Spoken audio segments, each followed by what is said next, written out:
Good afternoon, everybody, and welcome to our COVID-19 briefing. Moved up this week because of the events of the day. I'd like to thank you all for joining. I'll note that we have live captioning available today, and a recording of that will be posted. A recording of this session will be posted later today. We also have live sign language interpreters today as well. We moved up the briefing to share more about the announcement that was made earlier today by the Washtenaw County Health Department. Today we'll be going until 6 p.m. We have a lot to cover, and we hope we get to some questions at the end as well. Joining us today is a special guest, Jimena Loveluck, who's the Washtenaw County Health Officer.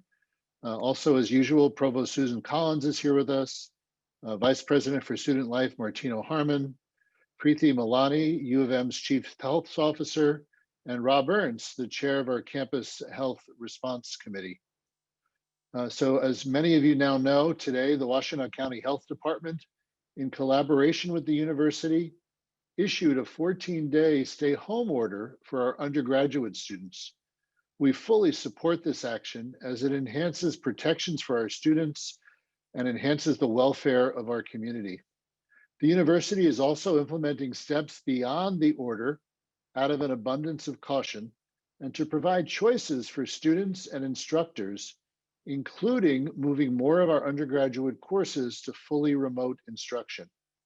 We sent out a message to campus explaining things in greater detail earlier this afternoon, and that message is also posted on my website. I'd like to introduce our first of our speakers today, Jimena Loveluck, the Washtenaw County Health Officer. Jimena. Thank you so much, President Schlissel, and good evening, everyone. Again, Jimena Loveluck, I'm the health officer with the Washtenaw County Health Department, and I wanted to talk a little bit about the local order that was issued today. This is a culmination of work that we have done very closely with the University of Michigan in monitoring COVID-19 cases associated with the University of Michigan community, and particularly University of Michigan students, where recently we've seen an increasing trend in cases that is quite disturbing and has really kind of led us to this critical juncture. We have obviously many tools in our public health toolbox, and you've been hearing about a lot of those since the start of the fall semester, reinforcing the importance of wearing masks or face coverings, maintaining that physical distance of 6 feet or more, limiting the size of our gatherings, good hand hygiene. But sometimes, even with all the layering of those public health prevention strategies, we see that it's not enough. And so we have something called the Michigan Public Health Code in our state, which allows the authority of both the state health department and local health departments, and specifically local health officers, to issue orders in the case of a public health emergency. And certainly we know that COVID-19 has presented us with an ongoing public health emergency. So seeing the trends that we were observing and reviewing what was going on with cases associated with U of M, particularly U of M undergraduate students, we made the decision in coordination with the University of Michigan under the leadership of Dr. Rob Ernst and his team to issue this order effective immediately through 7 a.m. on November 3rd, really sort of delineating the stay home strategy as another measure to more stringently address the ongoing increase in cases, reduce the gatherings that are really kind of behind many of these cases, both in terms of residence halls and other housing situations. And so the order, which goes into effect immediately, has some fairly extensive information about the situation at hand, and also details some of the exemptions in terms of staying home. So clearly, this is not a quarantine order. This is a stay home order, similar to what we had earlier in Michigan. We need to really reduce the spread of COVID amongst our undergraduate student population. And our strategy is that by having the stay home order for the next 2 weeks, we hope to see a decrease in the number of cases. And we also need to ensure that we have the public health capacity to really promptly and adequately do our case investigation and contact tracing to further prevent the spread of illness. While we see a rise in cases, we are fortunate in that we're not seeing a rise in hospitalizations or deaths. But of course, as the health department, we're responsible for protecting and promoting the public health of all of our county residents. And we want to ensure that this rise in cases doesn't spread to the broader community. And so we hope that by taking this measure, we can prevent that from happening. So in terms of the order, just want to highlight a few things. First of all, as I mentioned, this is a stay home order. It's not a quarantine order. So it does allow students to leave their home or their residence for essential things like going to class if you have an in-person class, getting food, getting medical attention if you need that. And so it is not completely a quarantine order, and those exemptions are listed in the order. The goal really is to decrease the social gatherings that are occurring that are really spurring the spread and transmission of COVID-19. And we certainly hope that this will encourage students to stay in their current residence. However, the order does allow students to leave if they choose so. The main thing is that we want to ensure that that's done in a safe way so that if students do return home or to their permanent address, they are not exposing vulnerable family members or others in their community. And so in the order, we have some specific guidelines around getting tested before returning home, if that is the choice, and also continuing to maintain that social distance, even if students do choose to return to their homes. So that is also outlined in the order. Just as far as undergraduate, the focus on the undergraduate population, I just want to share that one of the reasons that we've done that is because of the data that we're seeing. And to share with you that since Monday, October 12th, we've had over 700 confirmed and probable cases that have been reported to the Washtenaw County Health Department. 60% of those are amongst U of M students. And of those, 99% of the cases are between the ages of 18 to 21 years. So we have pretty clear data showing that we have a particular focus of spread of cases among undergraduate students. And we know that much of this has been highlighted by actions that have been taken previously in some of the residence halls, as well as in some of the other congregate housing settings like sororities and fraternities.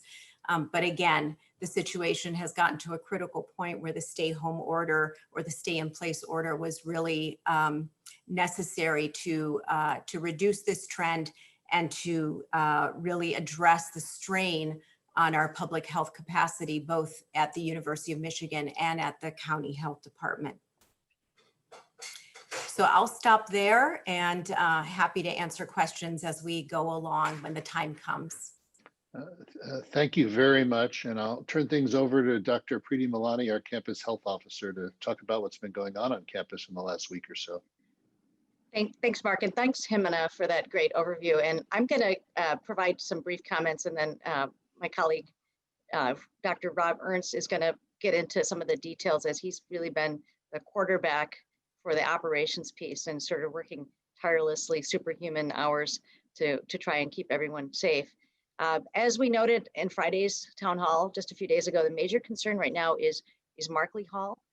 Like prior residence hall clusters, the cases in Markley have been related to social gatherings, as Jimena highlighted. However, the number of cases was much larger in Markley, and some of the individuals, unfortunately, who tested positive also had large numbers of close contacts. And all of this has put a big strain on the public health capacity, including case investigation, contact tracing. And very importantly for our campus quarantine housing, which if those of you who follow the dashboard, you'll see it's around 60% full right now. Today's order is incremental to the prior recommendation for enhanced social distancing for 14 days. It was already in place for Markley, and it was actually in place in other halls too. It didn't get quite as much attention, but South Quad and West Quad had similar orders. And as everyone's aware, and as you have seen today, this is all these recommendations are really made with good partnership and dialogue with the Washtenaw County Health Department. So we thank Jimena and her colleagues, really been such wonderful partners during this really challenging time. A fair question that'll probably come up from the audience is it only Markley that has a large outbreak, or are there other halls? And based on the information that we have at this time, and again, it's observational information, I would say yes. And there are a few things that I can point to. One is we have the usual symptomatic testing that gets done at the health service, and some of the students also go off campus to urgent cares, and those results do come back to us via the health department. So we have those numbers in terms of symptomatic cases. We also have done pop-up testing after clusters in the other halls, South Quad, West Quad, Mojo, Bursley, Alice Lloyd. Most of the halls have had, especially the larger halls, have had clusters. But in those cases, we didn't find many secondary asymptomatic cases. In fact, just a couple in each case. So the epidemiology of Markley is different, and there are different theories on why that's the case. We also have data that we looked at this morning from Emily Martin from the surveillance testing program, the community sampling and tracing program. I got to get that name right. This is the saliva testing that many of you are enrolled with. And the other halls, we're not seeing many asymptomatic cases from there, even though people are getting tested. And finally, one of the pieces that is pretty interesting, and Dr. Ernst reminded me of this morning, was the wastewater testing, which interestingly has demonstrated COVID signal in two places. One is on the Hill, consistent with what we know is going on at Markley, and the other is on North Campus, which of course Northwood is our isolation facility. As mentioned, the cases again are linked to social gatherings, not going to class, not going to work, or going to study.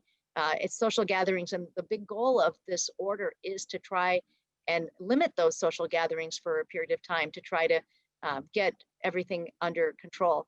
I'm just going to note again that this is not an ideal situation. Our campus, like other college campuses, is built for togetherness and community. It's not a quarantine unit. I, like everyone on this town hall and everyone who's listening in, I'm very concerned about the added stress on students, as well as the RAs and the housing and dining staff, the DPSS team, all of our instructors, the GSIs, faculty, basically everyone who supports the education mission, and the parents. As a parent myself, I mean, this is something that would create a lot of stress for my family, certainly. Before I turn it over to Rob, I just want to highlight something that I've said many times before. This is complex, uncertain, things keep changing, and we also have to adapt and change. And there's a lot of fear around COVID. I get it. I'm an infectious disease doctor caring for patients, and those fears were really strong for me. Some of you are aware, in the spring, it was really difficult for me to adjust. And I've gotten used to a new normal, and I feel safe when I'm at work. But I also understand that many of you don't feel safe. And I hope this is something we can work on together with true dialogue, not threats on social media. This is the world we're going to be living in for the next however many months or years until there's a way out with a safe and effective vaccine. In the meantime, we'll continue to advocate for the basic public health measures of masks, social distancing, and also just a call for civility, because I think this is a really difficult time for everyone. Thanks, Preeti. Before I hand it over to Rob, I just want to mention we accidentally did not activate the question function on Zoom today, but the invitation you received has a link to a Google Doc, and you could activate that document and leave your questions there. So we'll be looking at the Google Doc for questions. The link to that document for questions is on the invitation that had the Zoom link for today's meeting. So you've all got it. So I apologize for not having the Q&A active. Let me hand things over to Dr. Rob Ernst. Thank you, Mark. One of the responsibilities for the Campus Health Response Committee is to monitor the status of the pandemic, and we have a series of response metrics that the public health experts that are part of the committee are really watching from a week-to-week basis. This is really the second time we've seen a peak in activity. Back in mid-September, we had a spike in cases, and at that time, we partnered again with the health department and saw that at the time we were able to sort of pinpoint the area of greatest activity to off-campus houses and used more of a targeted approach for mitigation at that time. And while that was really effective in bringing down the rate of new cases, we never really got back down to the baseline level that we had been before that spike. So what we have been seeing over the past week is now this increase in activity that's been identified. And really when I talk about the response measures that we track, there are three categories of the response measures. One is measures of increases in disease spread. And the thing that we saw that was really particularly worrisome last week was a 5-day increase in sustained activity of new cases. And that was the first flag that brought us back to the table to start thinking about what happens. And this was pointed out before. We have a epidemiologist on our team that maps all of the cases, and we were quite concerned about several areas, continued and off campus, but also in the residence halls. The mapping to Markley, as Dr. Malani pointed out just a moment ago, was followed by a series of our usual case identification, removal of the positive cases into isolation space. We then, track contacts and put them in quarantine. But as an additional safety measure, did some ring testing in the surrounding floor. And as we heard, found evidence of secondary cases there. And that prompted an even larger scale testing of the entire Markley facility and found a 7.5% positivity rate. That compares to 0.5% in asymptomatic cases of residents in other residence halls. So that was one of the really important flags. With that being said, though, the overall prevalence of the illness, both in the surrounding community and the whole region at this point, has been widely publicized, raised concern about activity, and that increase in disease spread was one of the flags. What was different also about this particular spike compared to the previous is the second category of response measures, and that has to do with the strain on the public health capacity. Among the folks I get to work with day in and day out, our colleagues in the Environment, Health, and Safety Department, as well as the partners at the Health Department who are charged with doing the case investigation, are just working day in and day out to really identify the folks who are testing positive and work with them to try and find a supportive way to be isolated during that time.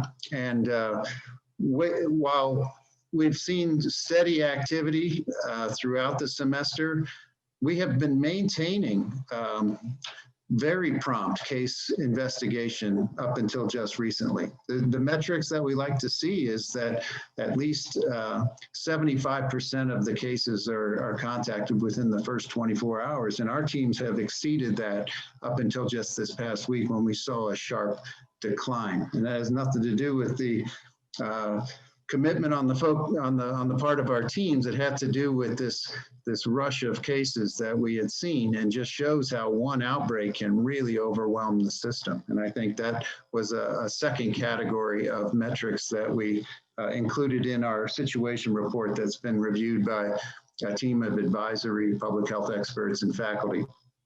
The third area of, actually the other part of the public health apparatus, as Dr. Malani pointed out, is the capacity for us to have isolation and quarantine space. And we're sitting at a high end of the range at 60%, but if things don't change in terms of the trajectory, we might max out that in short order. We have had our housing folks change some of the cleaning protocols and are able to turn those spaces around efficiently, but what we really need is a bend in the curve.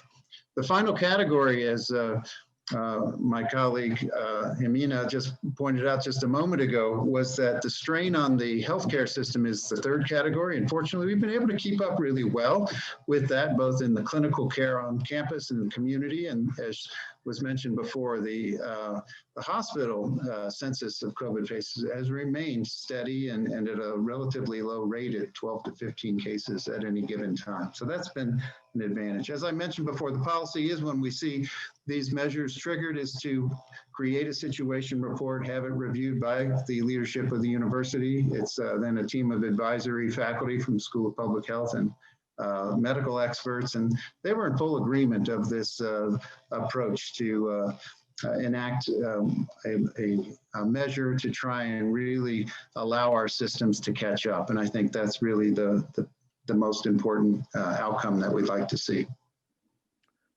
Thanks very much, Rob. I'm going to hand things off to Provost Collins to talk about the new guidance on our class formats.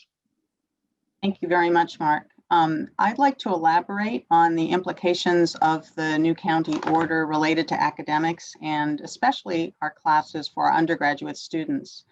First, it is very important to reiterate that the health risks from in-person instruction on campus continue to be very low. The many changes and protocols that we have put into place are working well, and there have been no concerns related to infection or spread coming from students attending class in person. The county stay-at-home order includes an exception for undergraduates to attend classes in person, and some of our undergraduate courses will continue to be taught in person, but out of an abundance of caution, as has already been mentioned, we are shifting to an increase in those undergraduate courses that would be taught remotely. Before I share some additional detail about that, I do want to state very clearly that there's no change at this time for any of our graduate and professional courses. So first of all of our undergraduate classes that are substantially enhanced by in-person instruction due to the nature of that instruction, the space or the equipment needs, would continue to be taught in person. And this would include courses such as performance classes, clinical classes, course labs that are offered in a number of our schools and colleges. However, most other courses will be taught remotely, and indeed this is already true for a significant number of our undergraduate courses. Finally, each of the schools and colleges will manage an exceptions process for those instructors who prefer to continue teaching their courses in person for instructional reasons. And just to be clear, instructor here includes both our faculty and our GSIs. Undergraduates should assume that their course would be taught remotely unless they are explicitly notified by their instructor that it will be taught in person.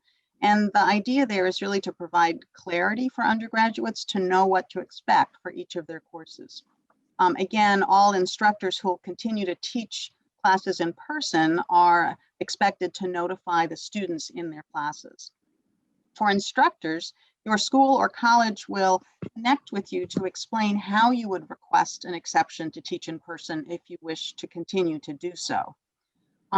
As have been mentioned already, a key reason that we are taking this step relates to choice, in particular to provide more opportunities for those students who might prefer to continue their studies from their permanent homes to do so, as long as has already been mentioned, as long as they follow the exit protocols that have been discussed and that you'll hear a bit more about in a moment.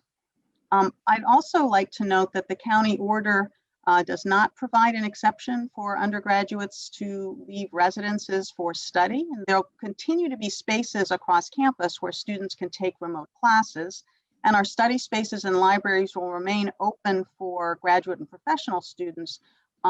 Other library services will certainly continue. Let me just say briefly in terms of our research labs, undergraduates will not be allowed to participate in-person research and scholarship with a very important exception.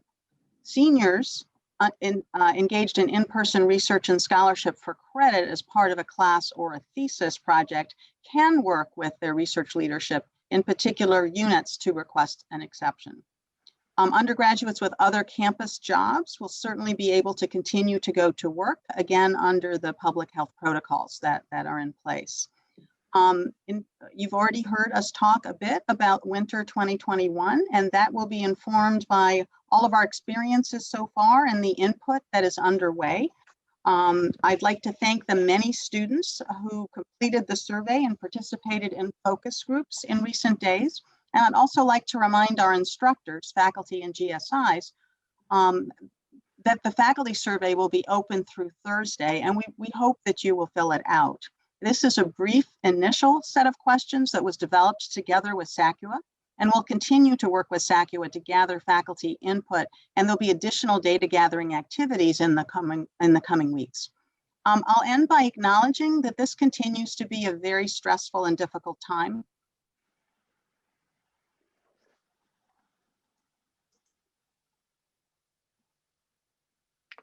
Made even more stressful when Zoom freezes. Provost Collins was, I'm sure, going to point out that people should feel free to avail themselves of the many services we have to support faculty, staff, and students with challenges because of the stress of the nature of what's going on. I'm sorry, Susan, I didn't mean to speak for you. The world just stopped for a second. No worries, and thank you very much. That is exactly what I was going to say. So thank you to our instructors and to our students. We are in this together. It is really important for us to work together. Thank you very much. Thanks, Provost Collins. Next, Vice President Harmon, Vice President of Student Life. Thank you, President Saliso, and that's actually a good segue. I'm going to speak about student support outside of the classroom, student engagement and support outside of the classroom. I'm also going to provide some information for students who make the choice to leave campus, and I'll end with some encouragement for all students. So in partnership with our teams across campus, our student life units are redesigning any planned in-person co-curricular activities and events for undergraduate students to switch to virtual offerings so all students can remain engaged and well during the stay-in-place order.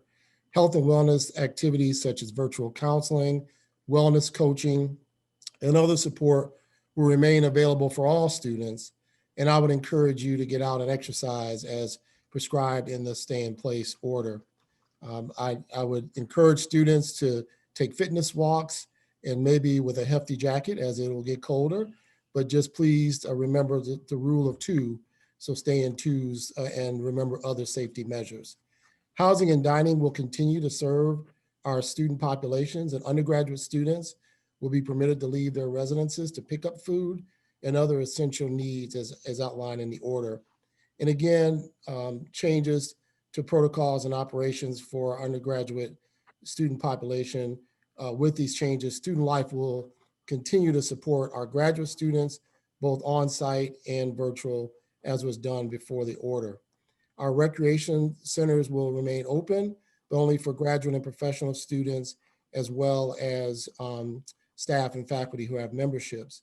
The union will remain open for, of course, graduate and professional students, but also since food services are available in the union, that will be a possibility for students, as well as to pick up educational supplies and over-the-counter meds. So in a very limited way, the union will be available for students. In terms of choices for students who choose to leave campus, we know that some students may choose to return to their permanent homes depending on the comfort level and individual circumstances. And Student Life is here to help students whether they choose to stay with us or remain, or stay with us or leave during the order.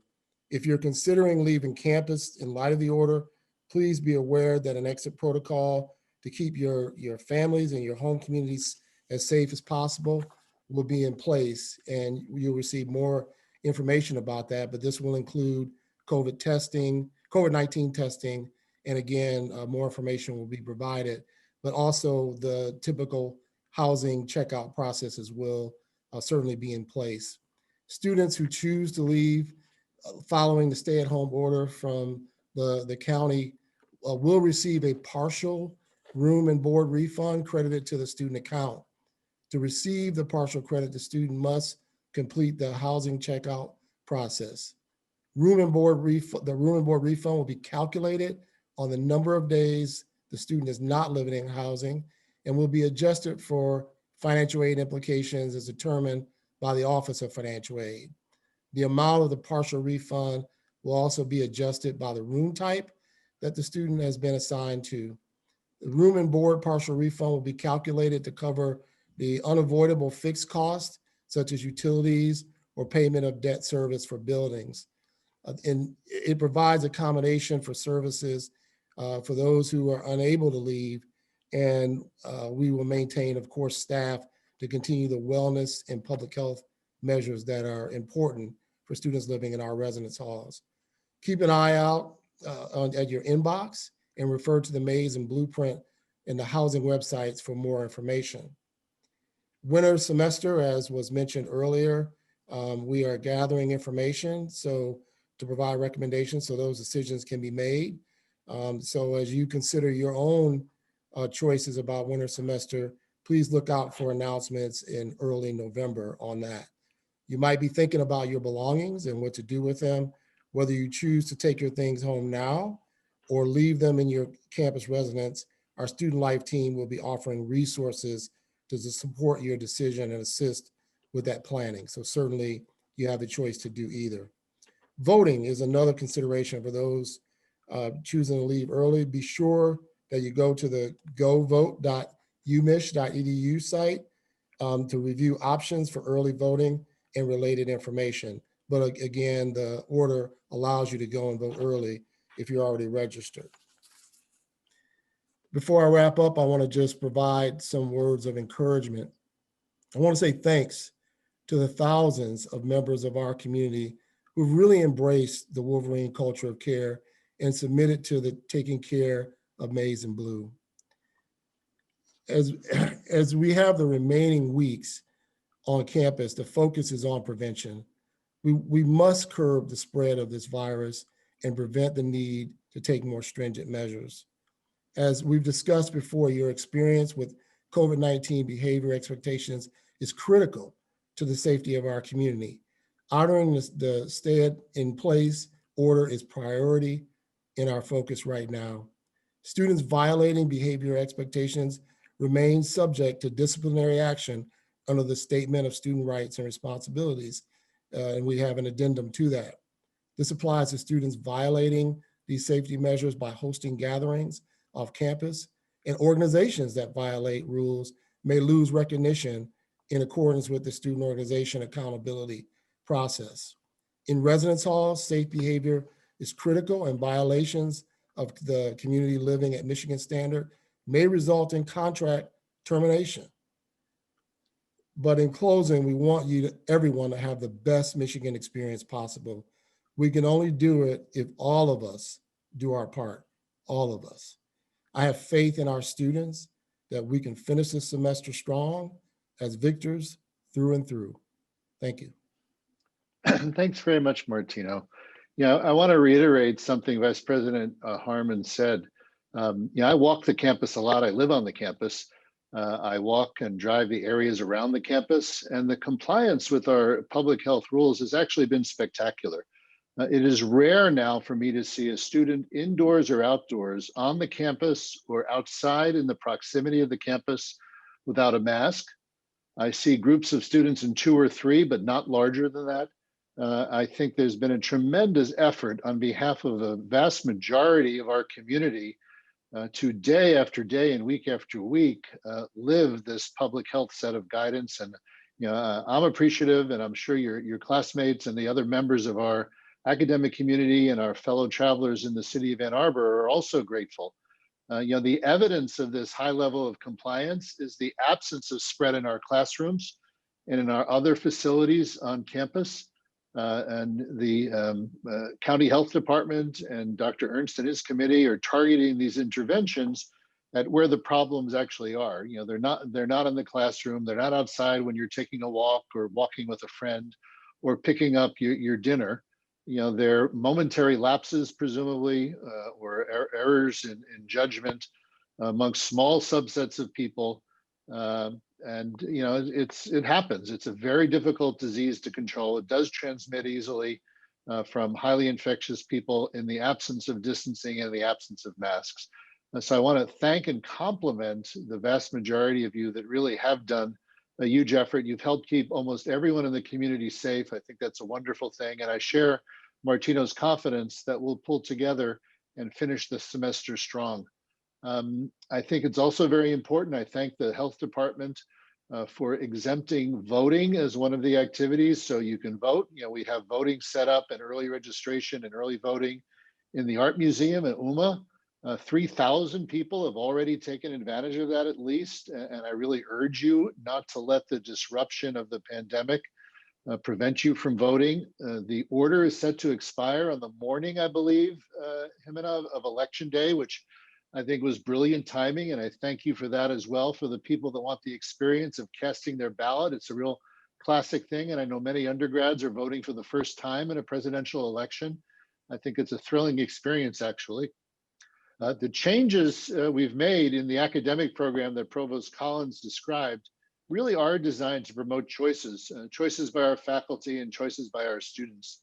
If you do feel more comfortable heading home to your permanent residence, with most of the classes now, more of the classes available online, it's easier to make that choice. If you decide to stay, you really do have to follow this public health guidance during the period of the stay home order. Hopefully when that order expires, the last few weeks of the semester, we'll be able to lighten up. But you're making a commitment to be compliant if you stay. It's really, really important. The changes, the academic changes are in effect for the rest of the semester. We're not going to flip back and forth. So the courses that have now moved remote will remain remote until the semester ends. Remember, November 20th is the end of the in-person semester. You have a week's vacation finally. You know, it made it a very tough semester because there was no break. There'll be a week-long Thanksgiving break and then a little bit more online instruction followed by exams after the Thanksgiving break. So we have that to look forward to. There will still be classes in person, as the provost mentioned, but really mainly classes that can only be offered that way. You know, teaching labs, professional instruction in the nursing school, for example, a variety of things. And we appreciate the collaboration of the health department in really looking at the substance of where the disease is being transmitted and where it isn't, and helping the university maintain the flexibility necessary to pursue our mission to do teaching and research in as safe a way as possible, while at the same time trying to clamp down the spread of a disease, which, you know, may not be incredibly dangerous to a 20-year-old, but certainly if it transmits from a student population to folks who are at risk, folks who are older, it really is a very serious illness. So with that, I'd like to turn things over or back again to Dr. Milani, who'll deal with some questions and answers for the remainder of our time. Thank you very much. Great, thanks. And we've kind of touched on this a little bit, but I want to ask again, there's been a lot of discussion around, you know, what are the plans to enforce compliance with public health guidelines in recent weeks? And also now there's a county order to consider as well. Can we discuss enforcement measures? And I'm not sure who wants to take that. Mark, maybe you want to take that to begin. Well, you know, I'll only begin to the extent that I was involved along with Martino in the modification of our statement of student rights and responsibilities. And that statement pretty clearly says you have to follow public health orders. And I'm paraphrasing, but I'm simplifying. But those public health orders include those promulgated by the health department in collaboration with us today. They include orders that guidelines that we've had in effect all semester. And if you don't comply, you are subject to the usual student disciplinary procedures. And we haven't been publicizing this much because this isn't an exercise in punishment and shaming. But there have been students that have been put through the OSCR process.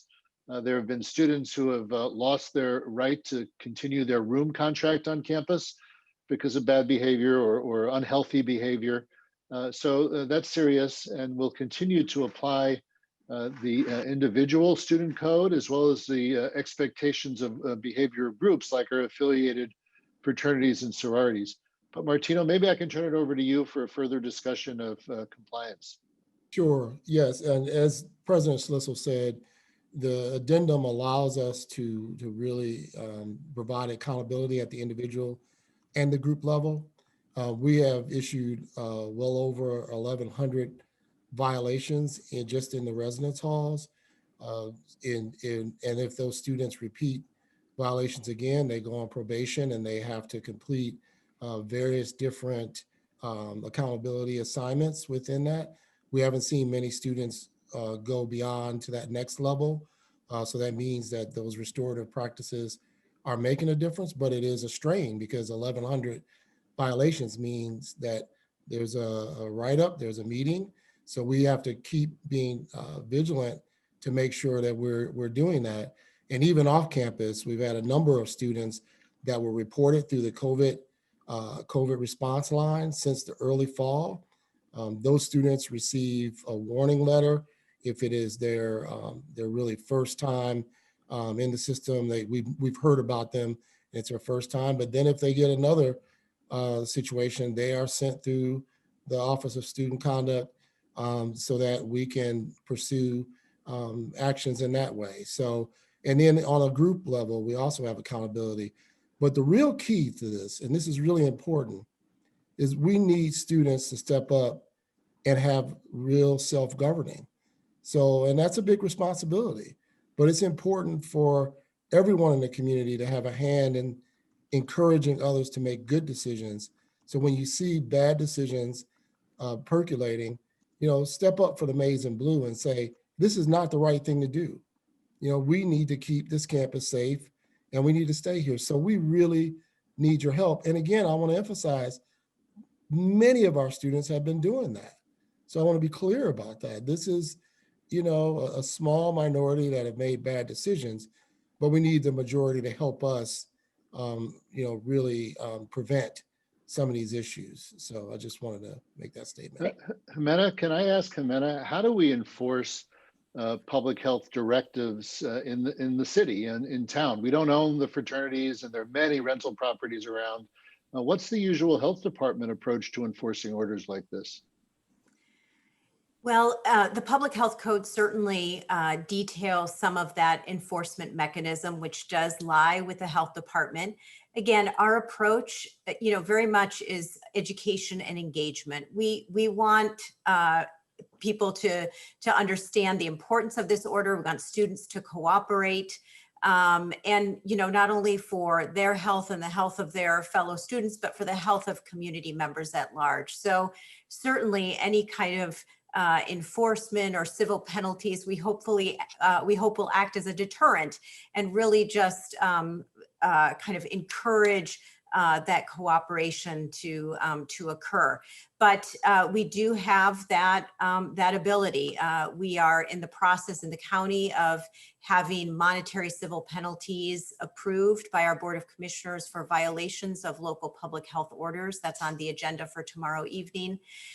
Again, we certainly don't want to get into the business of issuing citations all over the place, but that certainly is another measure. And then the other important part is really cooperation and sharing, communicating regularly with University of Michigan, with the City of Ann Arbor, with law enforcement, just to ensure that we are really addressing any complaints or egregious violations that need to be addressed. Again, using sort of an education approach.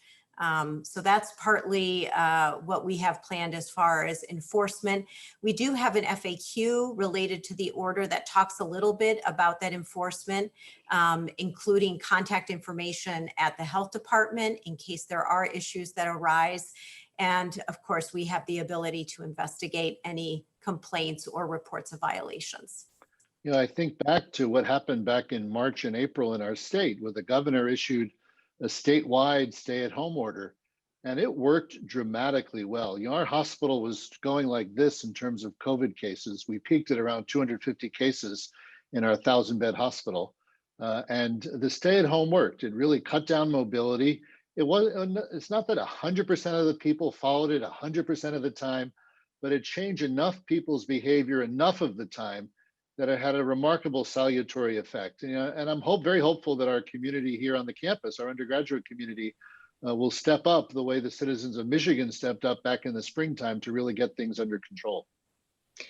Yeah, thank you. Rob, this question's for you. Can you talk a little bit about what testing options are going to look like for students who want to leave campus? And again, we've been talking a little bit about exit testing for Thanksgiving, but now this is maybe brought that up. So if you can just speak to that.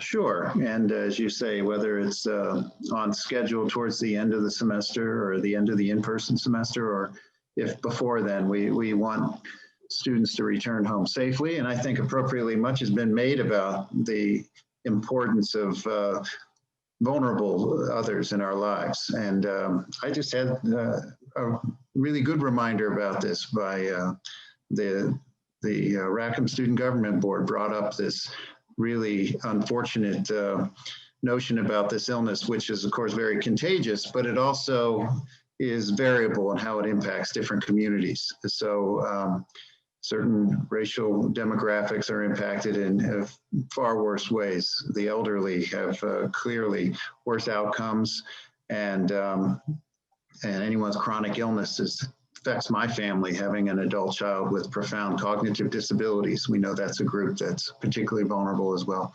So I think that much has been made appropriately about, as students move back to permanent residences, they do so safely. So our teams are working with the housing folks to today even come up with a strategy for checking out. My understanding is they're developing a Qualtrics survey that will assess, check out a checklist of things, and one of them I think is testing. Make sure that people get tested before they go. Assuming there would be some exclusions. Anyone who's previously tested positive within the last 90 days shouldn't be tested again. It wouldn't correlate with any infectivity, so that would be one of the exceptions. But we're expecting anybody from who chooses to move out of housing now, and anyone at the end of the term, have a negative test within a 7-day period before they head home. And there's some suggestions that we're going to post to help travel safely as well. And I think that when students do get home, they observe a period of enhanced social distancing when they get home. So just as we had expected when folks before they came here, I think that after they get home, they should be careful about exposures to others, because a single negative test doesn't mean that people couldn't be in an asymptomatic or pre-symptomatic phase that I think could run its course later. So the testing that we've had is we've really built capacity through our partnership with the Lynx Commercial Lab. So we've ramped up capacity to test. The health service is still partnering with the Michigan Medicine Lab for really very low-level symptoms or even mild exposures, and even some who need documentation of a lab result for certain areas or regions that they may be traveling. They could go to the UHS website and get a self-schedule for a test in that regard. What we've done with our partnership with Lynx has been opened up any student living on campus can have open access to the portal. They should have all gotten information if they've been registered, but we're also we'll be going from dorm to dorm. We've been in the process of doing so, and anyone who registers with the housing is wanting to depart, we'll arrange to get them a saliva-based assay through our Lynx partnership. Anyone living off campus, we're opening up a scheduler for making capacity to accommodate those folks as well. So we do think it's a good idea, and we've been able to build the capacity for that. I just want to add, Rob, you and I have talked about this, is that basically the expectation is, all of us have to act as if we're infectious and act as if others are infectious. And obviously that's a little different within your household unit, but for students going home, basically the message to families is going to be, treat your student like they might have COVID, even, with a negative test. And, again, we're going to offer some specifics on what that might look like, if you have a private bathroom versus a shared bathroom, but we want everyone to return home and re-engage safely. And they're going to be busy because it's going to be the end of the semester. So there'll be a lot of finals to study for. And on that note, my next question actually is for Provost Collins, is Why did the county order and U of M changes to class formats affect undergraduate students only? So the order, and actually Jimena Lovelock mentioned this, and so it was the Washtenaw Health Officer order that focused on undergraduates, and that really was data-based because of the age distribution of the infections and the indicators that they were monitoring. And so that really was focused on a decision that came from the county. I don't know, Jimena, I don't know if you had more that you wanted to say about that. No, I think you said it well. It was based on data in terms of the cases that we were seeing, in particular, some of those increased rates of cases. So that's data that we shared and reviewed together with Dr. Ernst and his team. Thanks, Jimena, and don't go too far because the next question is for you too. And is there a possibility that this order will be extended after its initial expiration? And basically, you know, this idea that it's for 2 weeks, but you know, what do you think? Can you confirm that this order will indeed only be for 2 weeks? I think it's helpful for people trying to plan. Yeah, I certainly hope that it will only be for 2 weeks. We certainly hope to see a decrease in the number of cases and really having an opportunity to address the strains on our public health capacity, as Dr. Ernst mentioned. We certainly can't predict the future. We'll be monitoring those trends and the metrics that Dr. Ernst shared very carefully so that we can make, again, a data-informed decision about whether the order would need to be extended. At this point, I can't predict whether that will happen, but certainly this measure is really put in place so that we get this 2-week stay in place order, really giving us an opportunity to do everything possible to decrease these or to change these trends that we're seeing. Thank you. This one is President Schlissel. Can you talk about athletics and why athletics is continuing? I know that's a question a lot of people have. Yeah, of course. So if you look at the entirety of the order, it's focused on the people and the times and the places where risk is. So it's focused on undergrads as opposed to grad students or faculty or staff, because it's undergrads where we're seeing the most cases. It's not focused in the classroom. It's not focused on going out to get something to eat or taking a walk. It's really focused on diminishing lapses in social behavior that result in transmission. Our student athletes, under a protocol from the Big Ten that was implemented a few weeks ago, are undergoing testing on a 6 or 7 times per week basis. And essentially, the protocols combined with the testing has made the practice fields and competitions safe. So the idea isn't to punish student athletes or something. It's to say, we're going to place limitations where we know risk is, and the nature of risk we're pretty satisfied is quite low. So the health department in its order allowed the university to carve out medically supervised intercollegiate athletic activity with the same logic that we carve out going to class. It's a low risk activity that's monitored and felt to be safe enough. I have to tip my hat to our student athletes too, because they've been amongst the group on campus that has really been trying the hardest to prevent the transmission of illness. They're highly incentivized because if they get ill, they can't compete. They realize that. Early in the year, we had to stop athletics because we weren't satisfied we could keep them safe. A few weeks ago, we allowed it to start up again. And we're pretty satisfied that they can both practice and compete and actually travel in a safe fashion. And therefore, with the collaboration of the health department, the intercollegiate athletes were exempted. However, we're going to continue to monitor this. If there are high levels of cases involving the various teams, including football, the Big Ten has a rule that if more than a certain percentage of students test positive in a 7-day period, the team itself is not allowed to compete. So we really won't know for sure until Thursday whether this weekend's game will occur when both teams have to check in. Those data are kept by the league. They're available to individuals on our campus, so we can really track and make sure people are doing well. So it was exempted because it's not where disease is. Thanks. I just want to clarify one thing too about the testing, because this question comes up a lot, is that the testing for athletics is really a conference-wide. It's a Big Ten. It's limited. Doesn't affect all the other pieces on campus, but it's also something that is not available on a large enough scale that like all of campus could be tested every day. And I know that gets discussed, and actually, frankly, the Big Ten is trying to learn from that, what that looks like, and we don't really know what the world might look like moving forward. Well, we're all trying to learn from it, actually, because the Big Ten is also doing a research study piggybacking on top of this daily testing. So the daily testing was shown in a scientific paper, even though it's the rapid antigen test that is slightly less sensitive than the test we're doing on campus. But literally, if you do it every day, the likelihood of missing a positive is less than 0.1%.